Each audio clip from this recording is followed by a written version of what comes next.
Pentakosta ketiga. Apa yang dimaksud dengan Pentakosta ketiga? 1. Pentakosta ketiga adalah pencurahan Roh Kudus yang dahsyat di zaman now, melebihi yang terjadi di Azusa Street. 2. Pentakosta ketiga akan mengakibatkan penuaian jiwa yang terbesar dan yang terakhir sebelum Tuhan Yesus datang kembali. 3. Pentakosta ketiga akan membangkitkan generasi Yeremia, yaitu anak-anak muda yang dipenuhi Roh Kudus, cinta mati-matian kepada Tuhan Yesus, tidak kompromi terhadap dosa, dan akan bergerak untuk memenangkan jiwa. 4. Pentakosta ketiga lahir di Indonesia yang bergerak ke bangsa-bangsa. Gerakan ini dari timur ke barat dan akan kembali ke Yerusalem. 5. Pentakosta ketiga akan memberikan kuasa untuk menyelesaikan amanat agung Tuhan Yesus, dan setelah itu Tuhan Yesus datang kembali.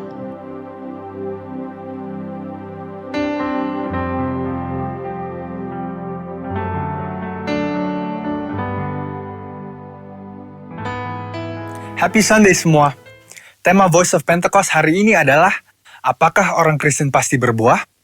Sebagai orang percaya, hidup kita harus senantiasa berbuah, agar supaya memberikan kesaksian untuk orang lain dan sebagai bukti dari hasil kerja Roh Kudus. Jadi apa itu sebenarnya buah roh? Galatia 5 ayat 22-23 berkata, tetapi buah roh ialah kasih, sukacita, damai sejahtera, kesabaran, kemurahan, kebaikan, kesetiaan, kelemah lembutan, penguasaan diri. Tidak ada hukum yang menentang hal-hal itu. Kalau kita lihat secara biologi, buah adalah sesuatu yang dihasilkan oleh sebuah pohon sebagai bagian dari proses pertumbuhannya. Buah yang dihasilkan oleh sebuah pohon ditujukan untuk menyebarkan benih, dan proses tersebut bisa melalui berbagai macam cara. Benih tersebut bisa jatuh di tanah, terbawa oleh angin, dimakan oleh binatang atau manusia, dan seterusnya. Demikian juga dengan kehidupan orang Kristen. Hidup kita beberapa kali digambarkan seperti sebuah pohon. Kita ditanam, bertumbuh, lalu menghasilkan buah. Dalam konteks kekristenan, buah roh adalah sesuatu yang keluar dari kehidupan orang percaya setelah bertumbuh dalam Kristus. Dan pada akhirnya, buah tersebut ditujukan untuk menyebarkan benih firman Tuhan kepada semua orang. Ketika seseorang lahir baru dan mempunyai iman percaya kepada Yesus sebagai juru selamat, maka orang itu akan mengalami transformasi dalam kehidupannya yang dikerjakan oleh Roh Kudus. Apabila kita mengizinkan Roh Kudus bekerja, Dia akan memberikan karunia-karunia untuk melayani dan memanifestasikan sifat-sifat Allah melalui perilaku kehidupan kita, orang percaya. Sebab buah roh bukanlah sifat alamiah, melainkan karakter orang percaya yang diperbaharui karena melekat kepada Kristus. Dan ini merupakan sebuah tanda dari kedewasaan rohani. Sekarang kita akan membahas beberapa pertanyaan yang sering dibicarakan seputar buah roh. Yang pertama adalah, apakah seseorang bisa menunjukkan nilai-nilai kebaikan tanpa pendiaman Roh Kudus? Untuk bisa berbuat baik, seseorang tidak harus mengenal Roh Kudus. Banyak orang dunia berbuat kebaikan yang bahkan kadang terlihat seakan-akan lebih baik dari orang percaya. Hal ini karena semua orang dimanapun mereka berada dan dari budaya atau keluarga apapun bisa menerima dan menyetujui prinsip-prinsip buah roh. Namun ada perbedaan yang mendasari prinsip-prinsip dari buah roh tersebut antara orang percaya dan orang dunia. Bagi orang percaya, prinsip-prinsip buah roh dilakukan untuk memuliakan Tuhan. Semua ditujukan untuk menyenangkan Dia dan firman Tuhanlah yang menjadi standar untuk prinsip tersebut. Tetapi untuk orang dunia, yang hidupnya dikuasai oleh kedagingan dan tidak didiami serta dituntun oleh Roh Kudus, prinsip perbuatan baiknya didasari oleh pemahaman orang itu sendiri dengan motif yang berbeda-beda. Pertanyaan yang kedua adalah, apakah orang yang kelihatan berbahasa roh pasti menunjukkan buah roh dalam kehidupannya? Seseorang bisa saja berdoa dalam bahasa roh, tetapi masih hidup dalam kedagingan serta tidak menunjukkan tanda-tanda buah roh. Sebab dibutuhkan upaya oleh orang percaya supaya Roh Kudus senantiasa bekerja penuh, memimpin, dan membentuk karakter Kristus di dalam diri kita masing-masing. Sekali lagi, hal ini sama seperti sebuah pohon. Agar menghasilkan buah, maka pohon tersebut harus dirawat dan diberikan nutrisi supaya bisa bertumbuh dan menghasilkan buah. Seperti yang tertulis dalam Mazmur 1 ayat 1-3. Jadi, berbahasa roh tidak menjamin bahwa buah roh ada di dalam kehidupan seseorang. Bagaimana caranya supaya bisa menghasilkan buah roh? Kita harus melakukan disiplin rohani seperti bersaat teduh, berdoa, berbahasa roh, merenungkan firman Tuhan, bersekutu dalam kul, ikut pelayanan, membantu orang percaya untuk dapat hidup dalam pimpinan Roh Kudus, dan memberikan pelajaran praktis, sehingga mereka pun dapat menghasilkan buah roh dalam kehidupan mereka. Pertanyaan yang ketiga adalah, apa dampak buah roh dalam kehidupan orang percaya? Sama seperti buah yang berasal dari pohon tidak dimakan dan dinikmati oleh pohonnya sendiri, demikian juga halnya dengan buah roh. Buah roh yang dihasilkan oleh orang percaya ditujukan untuk membuat dampak kepada orang lain di sekitarnya. Rasul Paulus mengatakan bahwa orang yang menghasilkan buah adalah orang yang hidup sebagai anak-anak terang. Orang percaya yang menghasilkan buah roh pasti akan berdampak kepada orang lain di sekitarnya. Orang percaya dipanggil dan ditetapkan oleh Tuhan untuk menjadi terang yang dapat dilihat oleh orang lain. Jadi, tujuan akhir dari buah roh adalah supaya lebih banyak orang datang mengenal Tuhan Yesus akibat kesaksian hidup kita. Mari kita mengambil keputusan untuk terus menjaga dan merawat kehidupan rohani kita, supaya nanti pada waktunya, hidup kita juga menghasilkan buah untuk kemuliaan Tuhan. Saudara, untuk penjelasan lebih lengkapnya dari tim teologi kami, jangan lupa buka link yang ada di atas atau scan barcode yang tersedia. Selamat hari Minggu, Tuhan Yesus memberkati.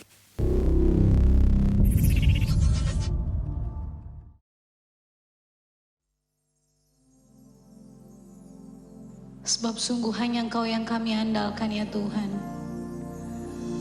Hanya Engkau Yesus yang kami percaya. Mari terus naikkan penyembahan-Mu saat ini. Haleluya. Oh, terima kasih Yesus. Hanya Kau yang kuandalkan. Hanya Kau yang ku percaya. Oh, segala sembah hanya bagi Engkau, Yesus. Kau menyembuhkan, Kau sumber segala.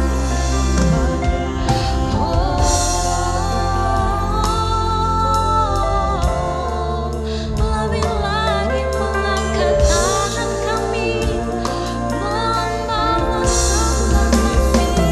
Haleluya. Kau Yesus yang ku andalkan, Yesus yang ku percaya. Tuhan penyembuh, Tuhan pemulihku. Engkau Tuhan yang setia. Haleluya,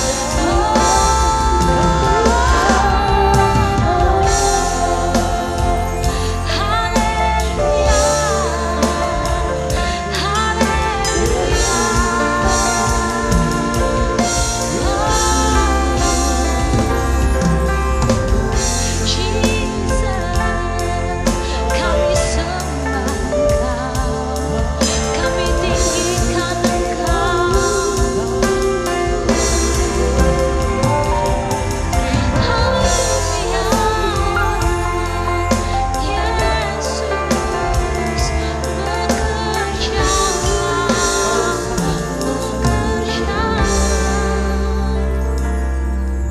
Engkau Tuhan yang setia,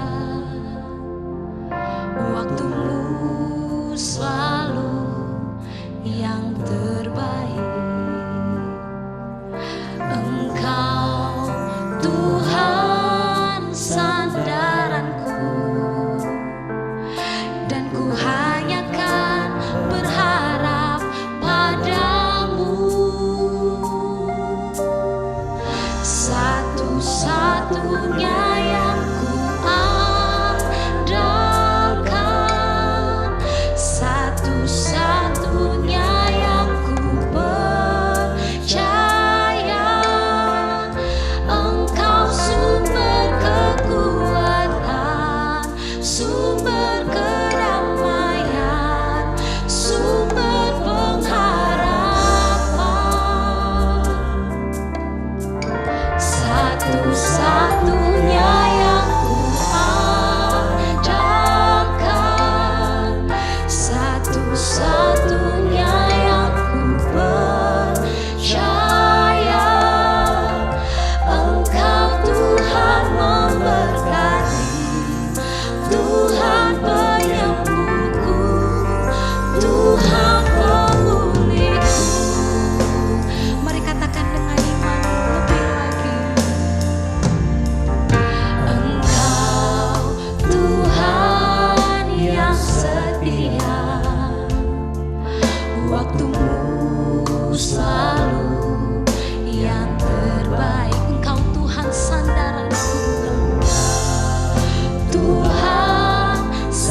Shalom Bapak Ibu Saudara, puji nama Tuhan.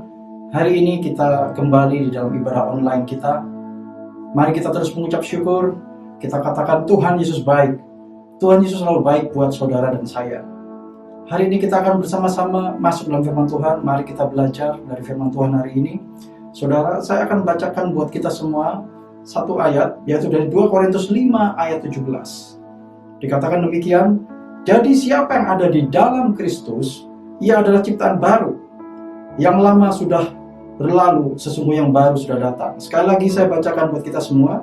Jadi siapa yang ada di dalam Kristus, ia adalah ciptaan baru. Yang lama sudah berlalu, sesungguhnya yang baru sudah datang. Mari kita sama-sama melihat firman Tuhan ini dengan lebih dekat lagi, saudara. Bersama-sama ya.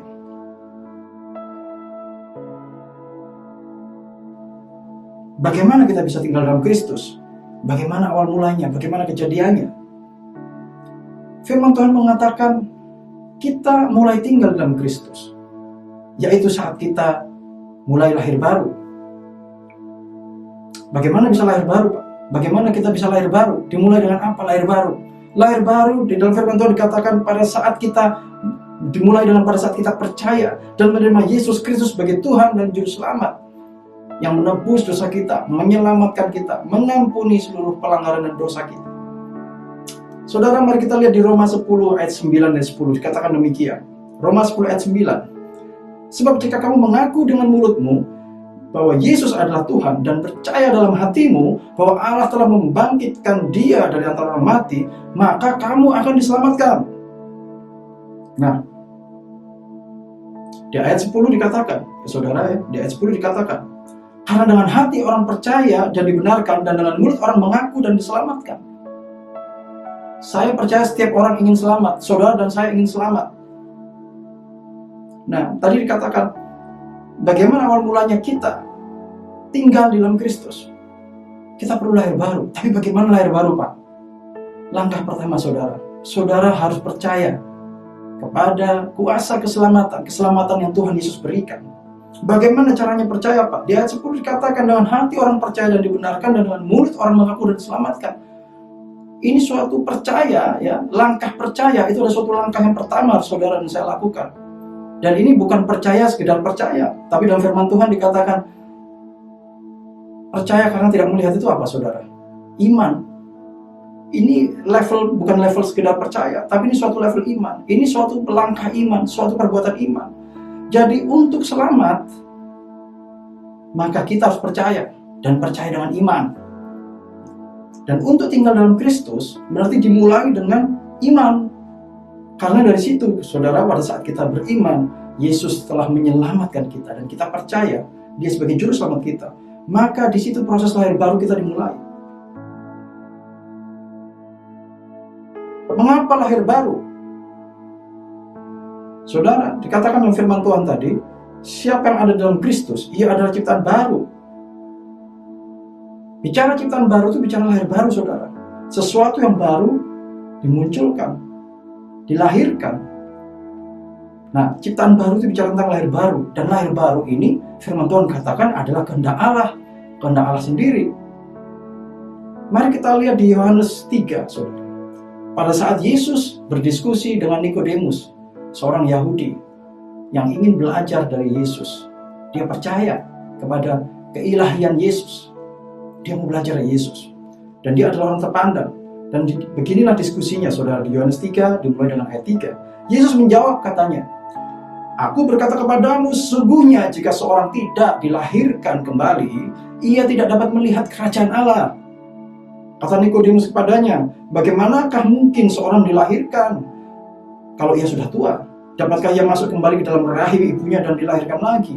Buat Nikodemus, apa yang dikatakan Yesus nggak masuk akal. Bagaimana, Pak, caranya kita bisa lahir lagi, dilahirkan kembali? Waduh, saya nggak tahu nih.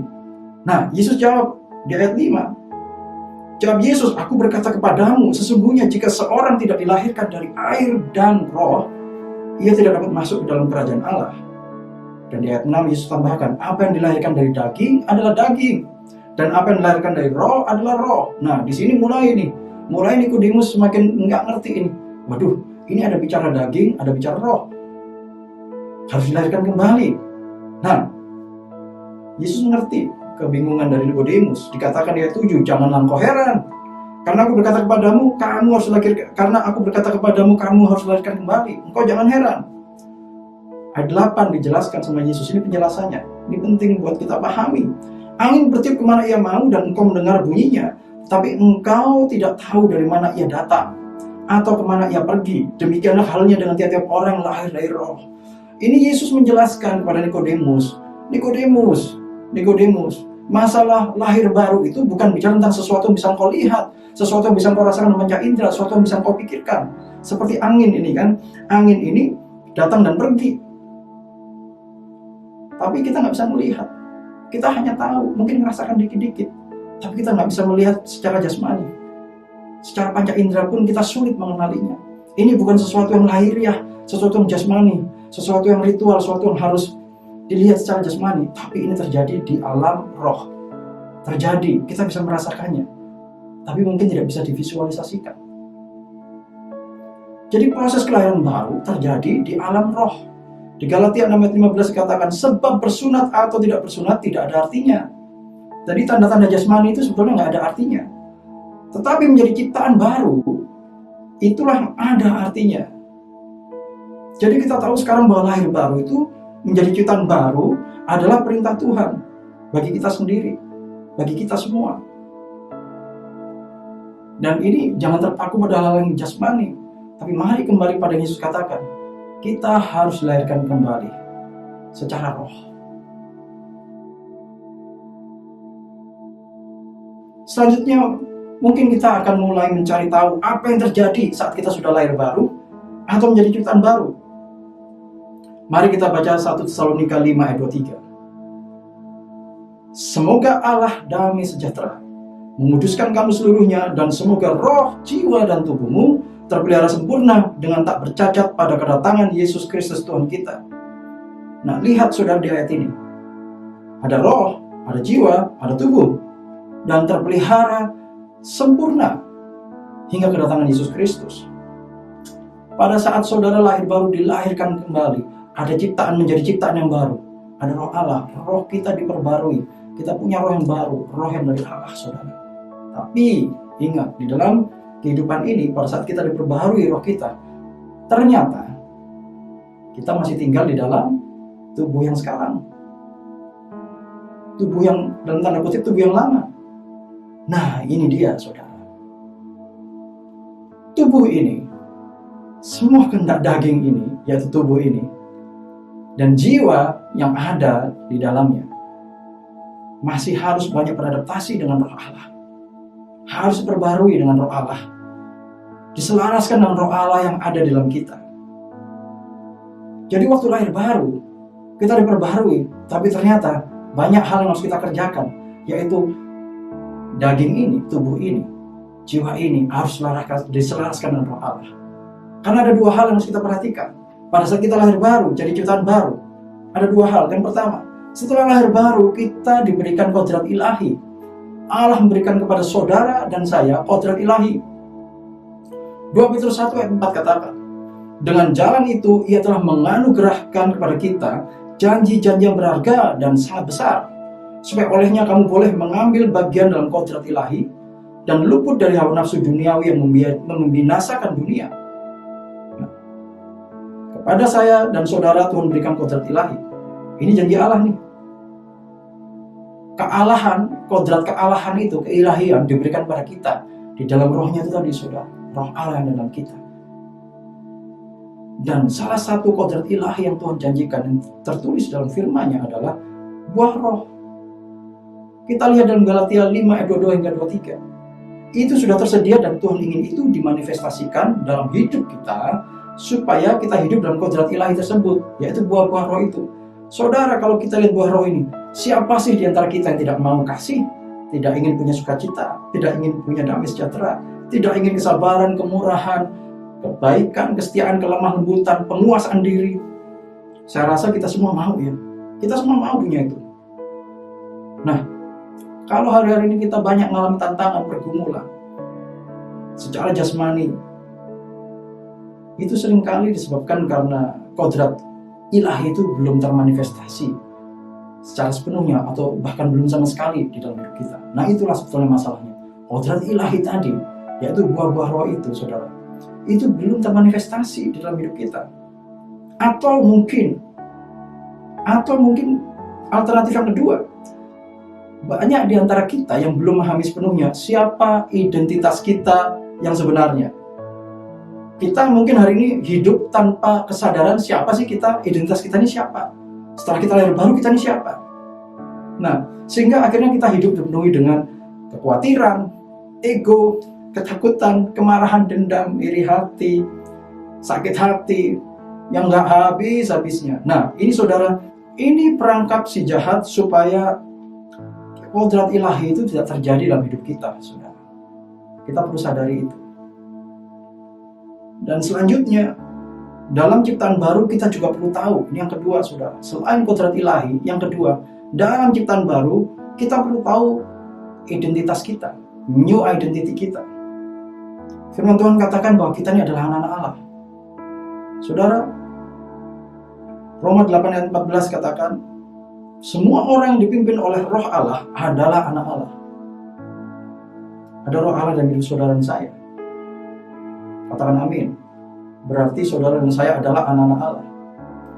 Nah, saudara, kalau kita tahu bahwa seorang bayi yang baru lahir, waktu dia lahir, dia belum bisa ngapa-ngapain, belum bisa bicara, belum bisa ngomong, saudara. Tapi dia anak kita. Waktu dia lahir dia nggak sadar siapa dia. Nanti kira-kira umur berapa tahun dia mulai tahu bahwa oh ini orang tuanya, ini papanya, ini mamanya. Tapi nanti semakin dewasa dia akan semakin tahu bahwa oh ternyata saya perlu KTP, saya perlu paspor, saya perlu SIM, saya perlu surat kewarganegaraan. Mungkin dia baru sadar saat umur 17, 18, waktu dia perlu surat itu. Tapi waktu dia mulai lahir sebetulnya dia adalah warga negara. Ya saudara ya, dia sudah menjadi warga negara. Waktu kita lahir, saudara, waktu kita dilahirkan baru, menjadi ciptaan baru, kita ini adalah warga negara. Kalau dikatakan anak-anak Allah, Allah Bapa kita, Tuhan Yesus Kristus, bersemayam di kerajaan surga, berarti kita adalah warga kerajaan surga. Saudara saya adalah warga kerajaan surga. Filipi 3 ayat 20, karena keluargaan kita adalah dalam surga. Keluargaan saudara dan saya dalam surga. Dan ini yang perlu kita hari ini benar-benar pahami, saudara. Karena tanpa kesadaran akan identitas kita, dalam kita melakukan banyak perkara, banyak hal, mungkin kita akan meresponi segala sesuatunya dengan salah. Kita perlu yakinkan dan imani hari ini, kita adalah warga kerajaan surga, saudara. Mungkin bisa saja kita bertanya, saudara, saat ini, apa sih Pak bedanya jadi warga kerajaan surga dan enggak? Kok enggak, saya enggak ngerasain apa-apa, biasa-biasa aja. Ayo mari kita lihat firman Tuhan. Di 1 Korintus 4:20 dikatakan, sebab kerajaan Allah bukan terdiri dari perkataan, tetapi dari kuasa. Sebagai warga kerajaan surga, kita perhatikan dua hal ini, saudara. Kita perlu beradaptasi dengan cara hidup kerajaan surga. Adaptasi dengan roh Allah yang ada dalam kita, agar mindset kita diubahkan seturut dengan identitas yang baru. Identitasmu adalah warga kerajaan surga, maka engkau berpikir, bertindak dengan cara-cara warga kerajaan surga. Meresponi segala sesuatu seperti warga kerajaan surga. Yang kedua, kita harus sadar bahwa warga kerajaan surga itu punya kuasa. Kuasa yang Allah taruh di dalam kita. Tujuannya apa Pak kita dikasih kuasa? Kuasa itu untuk memampukan kita memanifestasikan kodrat ilahi yang Tuhan berikan dalam kita. Kodrat ilahi itu sudah ada dalam kita. Kodrat keilahian itu melalui roh Allah ada dalam kita. Namun PR bagi saudara dan saya sekarang, manifestasikan itu. Mujizat, manifestasikan. Kesembuhan, manifestasikan. Karena itu janji Tuhan. Supaya kita mengalami yang Tuhan janjikan, hidup berkemenangan, hidup tanpa rasa takut, hidup penuh damai sejahtera, ada penguasaan diri, ada sukacita. Kita tiba-tiba punya hati yang mengasihi, bisa penuh kemurahan, bermurah hati, baik, sabar. Saya yakin kita semua menginginkan itu, saudara. Kita semua ingin mengalami seperti itu, saudara. Damai sejahtera dalam segala situasi. Dalam keadaan apapun, dalam keadaan seperti ini, saudara saya mengalami damai sejahtera. Itu buah roh, itu kodrat ilahi. Dan Tuhan ingin itu digenapi dalam hidup kita. Karena itu kita perlu paham sepenuhnya siapa saudara dan saya. Kita ini warga kerajaan surga.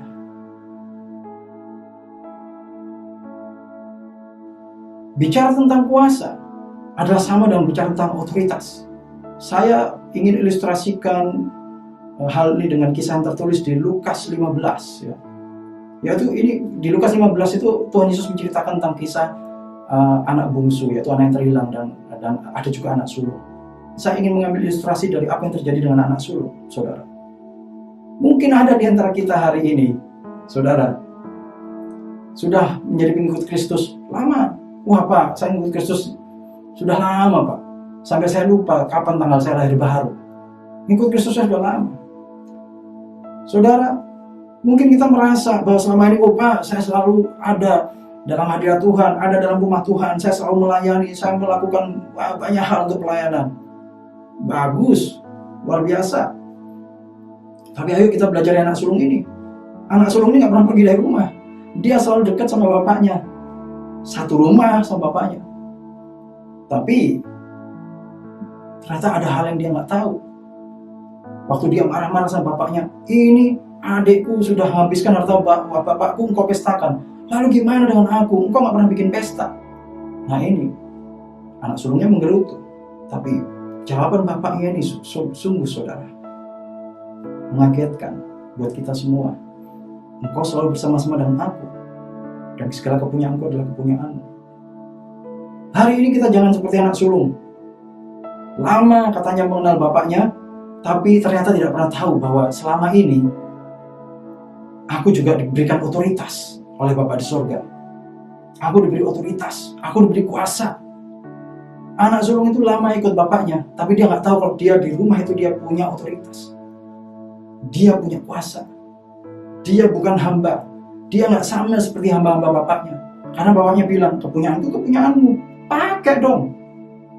Pakai ini. Ini ada dalam tanganmu. Waktu Tuhan Allah berikan kodrat ilahi kepada saudara dan saya, pakai itu. Gimana caranya Pak? Pakai kuasa yang aku berikan kepadamu. Manifestasikan itu. Hal ini mungkin terjadi karena sederhana. Anak sulung ini mungkin pandangannya, pikirannya hanya selalu horizontal. Dia melihat kepada hal yang duniawi. Dia melihat kepada hal horizontal yang dia bisa lihat. Dia jarang melihat ke atas. Dia jarang komunikasi sama bapaknya. Sampai akhirnya dia nggak ngerti bahwa sebetulnya dia sebagai anak, dia punya kuasa, dia punya otoritas. Kalau kita bicara tadi tentang kuasa warga kerajaan surga, sebagai anak-anak Allah, berarti kita punya otoritas di dalam rumah. Kita punya otoritas. Karena itu, ini sebagai gambaran orang yang tidak punya hubungan vertikal yang benar dengan Bapa di surga. Ini sebagai gambaran orang nggak punya hubungan yang benar secara vertikal dengan Allah. Hubungannya hanya horizontal. Dia merasa sudah cukup dengan kehidupan yang horizontal duniawi. Makan kenyang, punya jabatan, punya prestasi, hal-hal yang dikejar-kejar orang dunia. Sama. Adiknya juga bilang dalam firman Tuhan, kalau sudah baca Lukas 15, wah di rumah bapakku hamba-hambanya saja sudah cukup makan kenyang, makan enak. Ya mungkin dia berpikir sebagai anak sulung, hidup sudah nyaman, sudah enak. Akhirnya dia lupa hubungan vertikal nih. Dia melupakan keilahian yang Tuhan beri dalam hidup dia. Saudara, ini adalah gambaran dari kisah anak sulung. Jika hari ini saudara dan saya rindu kodrat ilahi dan janji Allah itu dimanifestasikan dalam hidup kita hari-hari ini, maka perbaiki hubungan vertikal kita. Perbaiki hubungan vertikal kita. Mungkin kita sudah terlalu overloaded dengan hal-hal yang horizontal, hal yang duniawi, kanan kiri kita, panca indera kita nangkap sebanyak hal dari sekeliling kita. Tapi hari-hari ini, saudara, kita perlu ingat kuasa dan otoritas itu datangnya dari atas, yaitu dari Bapa kita di surga, yang sebagai sumber dari segala sumber. Bukan sekeliling kita yang beri kita kuasa dan otoritas, tapi Bapa di surga. Perbaiki saudara, perbaiki hubungan vertikal kita dengan Bapa di surga. Saudara, hari ini kita adalah warga kerajaan surga. Kita punya kodrat ilahi. Kita punya kuasa dan otoritas. Mari saudara, manifestasikan kuasa, otoritas, dan kodrat ilahi itu dalam hidup kita. Mari saudara, saya ajak kita semua berdoa dan kita akan masuk dalam perjamuan kudus bersama-sama. Bapa di dalam surga, di dalam nama Tuhan Yesus Kristus, terima kasih untuk firman-Mu hari ini. Firman-Mu adalah ya dan amin. Firman-Mu mengajari kami bahwa kami ini ada ciptaan baru di dalam Engkau. Ciptaan baru yang Kau berikan hari ini, kodrat ilahi, dan kepada kami semua, kewargaan di surga. Yang Kau limpahi dengan otoritas dan kuasa. Agar semua kodrat ilahi itu bisa termanifestasi dalam hidup kami. Hal yang luar biasa yang baik yang Tuhan janjikan dalam hidup kami. Bahkan kekuatan yang baru, bahkan mujizat Engkau jadikan dalam hidup kami, supaya hari demi hari hidup kami Tuhan semakin dibangun dan dibangun Tuhan, untuk semakin berkarakter Kristus, hidup Tuhan menyenangkan hati-Mu. Ada kuasa Tuhan yang mengalir Tuhan, bekerja dalam hidup kami, mujizat demi mujizat. Terima kasih ya Tuhan untuk firman-Mu hari ini. Dan saat ini kita akan sama-sama masuk dalam perjamuan kudus. Mari saudara, siapkan roti dan anggur. Dan kita percaya bahwa perjamuan kudus adalah perjamuan dengan Tuhan Yesus sendiri. Karena itu, mari kita masuk dengan sikap hati yang benar. Jika engkau masih ada hal yang tidak benar dalam hatimu saat ini, engkau belum percaya, belum mengakui bahwa Tuhan Yesus telah mati bagi engkau, mencurahkan darahnya menebus dosamu, tubuhnya telah diremukkan bagi engkau, maka saat ini datang kepada Dia.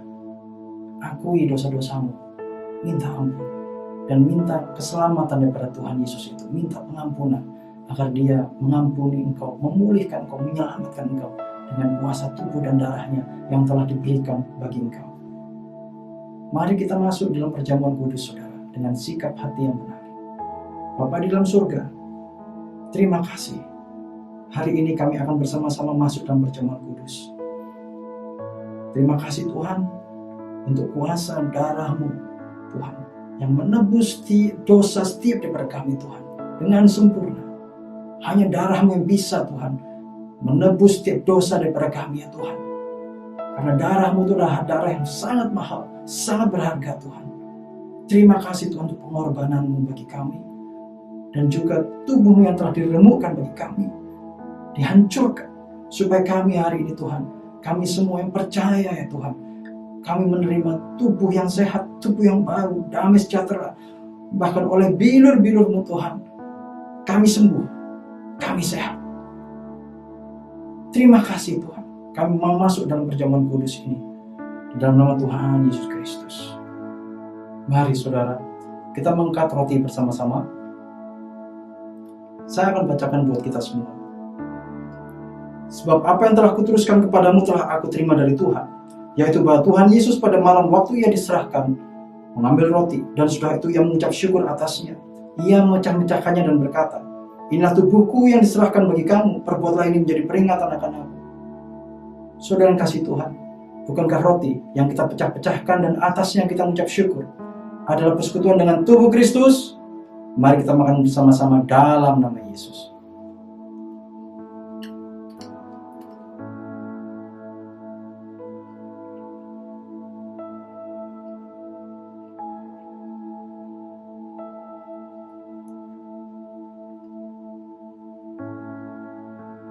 Mari kita angkat cawan bersama-sama. Saya akan bacakan buat kita semua. Demikian juga Ia mengambil cawan sesudah makan lalu berkata, cawan ini adalah perjanjian baru yang dimeteraikan oleh darahku. Perbuatlah ini setiap kali kamu minumnya menjadi peringatan akan aku. Saudara yang kasih Tuhan, bukankah cawan yang atasnya kita mengucap syukur adalah persekutuan dengan darah Kristus? Mari kita minum sama-sama dalam nama Yesus.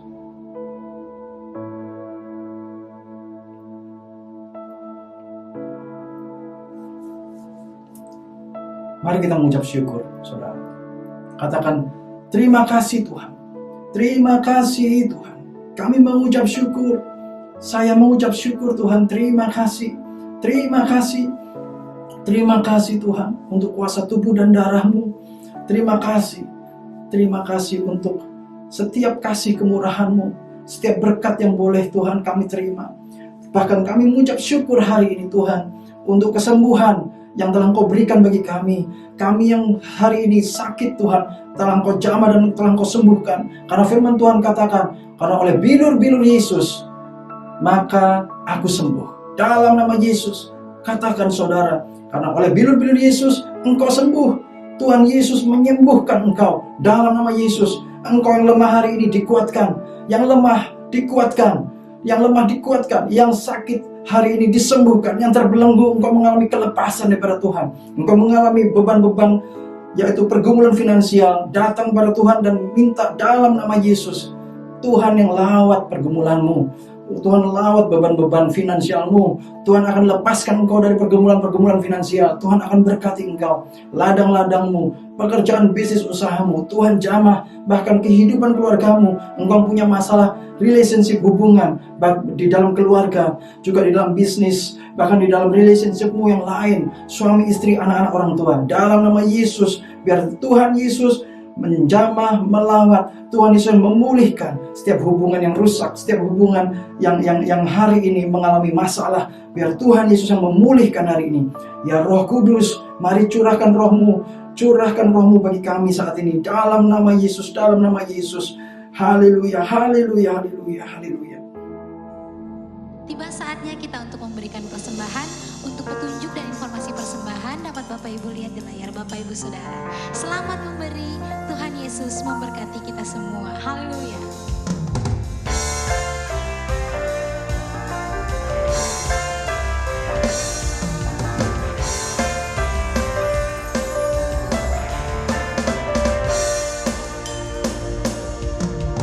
Bangkit, serukan nama Yesus.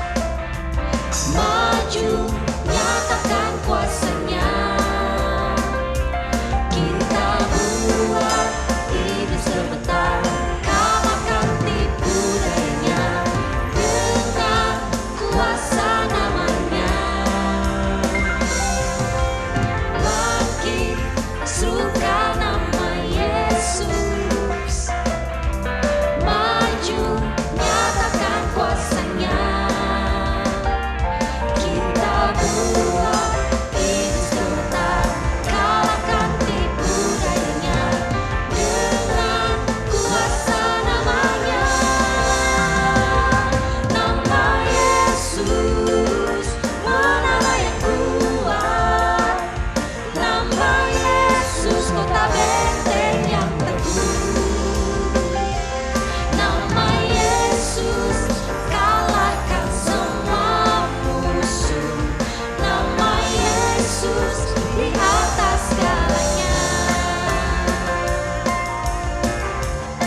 di atas segalanya. Nama Yesus di atas segalanya.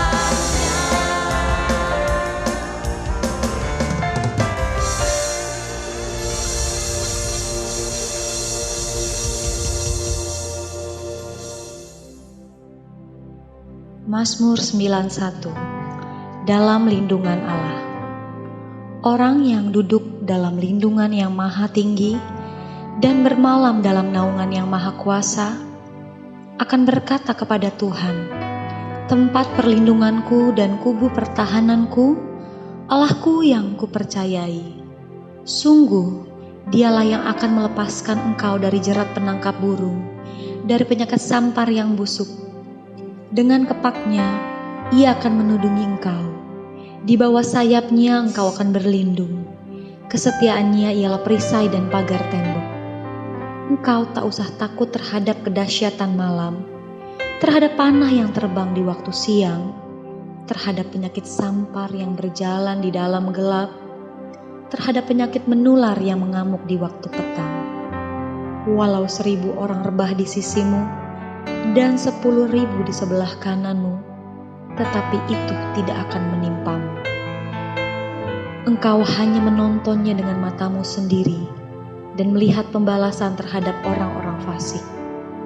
Sebab Tuhan ialah tempat perlindunganmu, yang maha tinggi telah kau buat tempat perteduhanmu. Malapetaka tidak akan menimpa kamu, dan tulah tidak akan mendekat kepada kemahmu. Sebab malaikat-malaikatnya akan diperintahkannya kepadamu untuk menjaga engkau di segala jalanmu. Mereka akan menatang engkau di atas tangannya, supaya kakimu jangan terantuk kepada batu.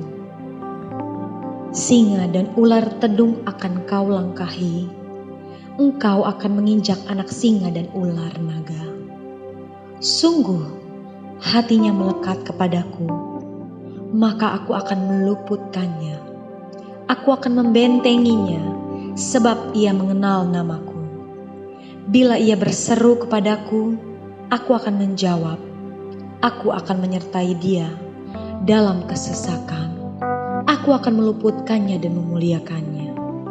Dengan panjang umur akan kukenyangkan dia, dan akan kuperlihatkan kepadanya keselamatan daripadaku. Mari saudara, kita angkat kedua tangan kita untuk menyambut doa berkat. Kiranya berkat perlindungan, anugerah demi anugerah dan damai sejahtera yang melimpah dari Allah Bapa, kasih yang sempurna di dalam Tuhan kita Yesus Kristus, persekutuan yang manis dengan Roh Kudus, pertolongan kuasa dan penghiburannya, memberkati, menyertai kita sekalian dari saat ini, hingga Yesus datang menyebut kita semua dewan yang permai, dan kita akan bersama dengan Dia hingga selamanya. Mari semua yang percaya dan sudah terima berkat Tuhan, sama-sama kita katakan, Amin.